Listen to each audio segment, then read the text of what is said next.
I used to go jeeping with my father, but that day I didn't go and stayed at home.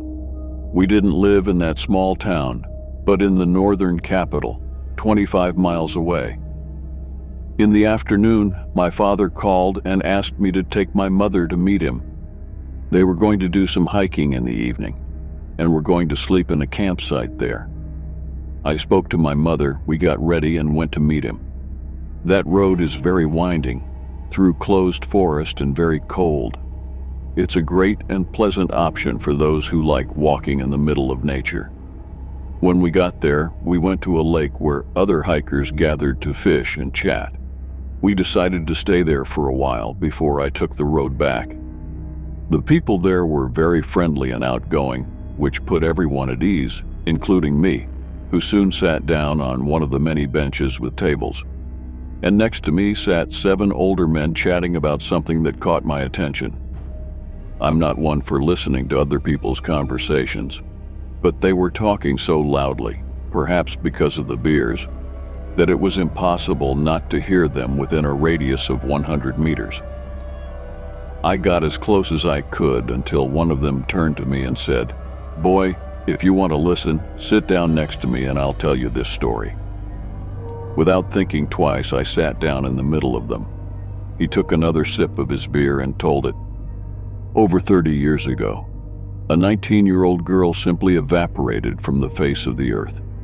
She disappeared one evening, and from then on she was never heard from again. At the time, several surrounding towns helped in the search and investigation of the case. Such a young girl wouldn't have any enemies or anyone who hated her, even more so because it was a small town where everyone knew each other. You don't go to the cafe on the corner without bumping into a friend or neighbor. The firefighters searched the woods in the area and found one of her slippers and a small piece of fabric from her dress. But that evidence didn't point to anyone as a suspect or anything that would advance the investigation. In total, there were more than 2 months of investigation and unsuccessful searches, so the police closed the case. The girl's family was shaken by the situation. Her mother, Mrs. White, was completely depressed and taking medication every day. That case had changed not only the lives of that family, but also of that town. 10 years later, a neighbor of Mrs. White's was leaning against the window of her house talking to a friend, until they noticed a girl with her hair partially down her face, walking slowly barefoot down the street. The woman was sure that the girl was her neighbor's daughter, so she started calling her name. Her friend also started calling her name, but there was no response, not even a glance, as the girl disappeared into the next street. The woman, who was as desperate as if she had seen a ghost, started shouting the girl's name louder and louder, drawing the attention of everyone on the street, and even those inside their homes. Mrs. White was one of those people.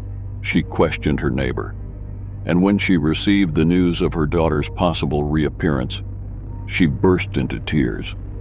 The police were called, but found nothing. Weeks later, Mr. White went to talk to his neighbor, the husband of the woman who had seen his supposed daughter, and asked him to please talk to his wife and ask her to talk to Mrs. White and convince her that what had happened was nothing more than a misunderstanding. Neither she nor anyone else should touch the subject because his wife was beginning to show symptoms of depression again. The man had agreed, but he knew his wife wasn't lying. That night, Mrs. White tried to recreate the scene of her neighbor on the night she had supposedly seen her daughter. She took a chair and sat in front of her house, hoping to find something similar, or perhaps even an encounter with her missing daughter.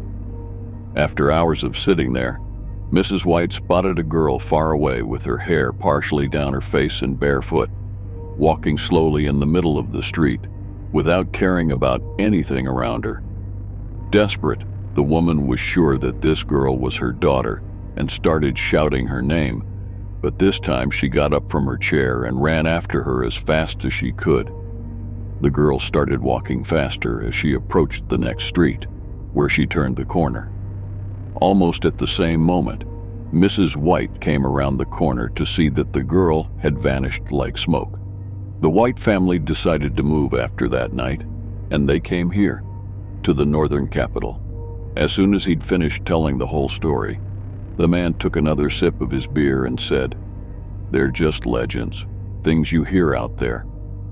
That stuck in my head, and I kept thinking about what it would be like if that story had happened. And people, as the years went by, started saying it was just a legend. If it was a legend, it would be a great story to scare people within a conversation. If it was real, I'd be closer to the White family than anyone else there. I got in the car and hit the road back home. I put on some music to try and distract myself from thinking about the story that was killing me. Between one CD and another, the radio started to turn on and off with a static hiss, which I found strange because it wasn't tuned in. I tried to fix it by pressing all the buttons on the dashboard, and in the split second that I was distracted, I looked back at the road and saw something coming towards the windshield. In a reflex, I ducked down and lost control of the steering wheel for a few moments, and the next thing I knew, I was driving across the road. Luckily, there were no other cars in either direction. To my surprise, the windshield was intact, and there was no one on the road behind me. I thought I'd hit an animal, but the car didn't have a single dent. I took a deep breath, maneuvered the car back onto the road, and looked in the mirrors to see if it was safe to enter the highway. I hit the brakes immediately, as I could see what looked like a person standing behind the car. The silhouette was soon illuminated by the brake light, showing me a girl with her head down, but she could see me through the hair on her face. I opened the door and got out of the car, and when I turned around, there was no one there. I looked around the car and the surrounding area, but all I saw was a dirt road next to the car that led into the woods, and the lightning in the sky, with a gale that blew the leaves off the asphalt away, indicating that a storm was approaching. I got back into the car, and for a moment, I thought that the story about the missing girl was affecting me so negatively that I almost killed myself in a car accident. But I changed my mind when I shifted into first gear and the car simply switched off. And no, I didn't let the car stall. I tried to start the car, but it wouldn't start. And every time I tried, all the lights inside and out started flashing. Terrified by this, I got out of the car once more and tried to start it by pushing it until it worked. But I only realized one thing that stuck in my mind more than the story of the car starting as soon as I got out near the area around the entrance to the dirt road. There was something sinister there, something I couldn't explain because even I didn't believe it. I didn't tell anyone about that night and decided to investigate on my own.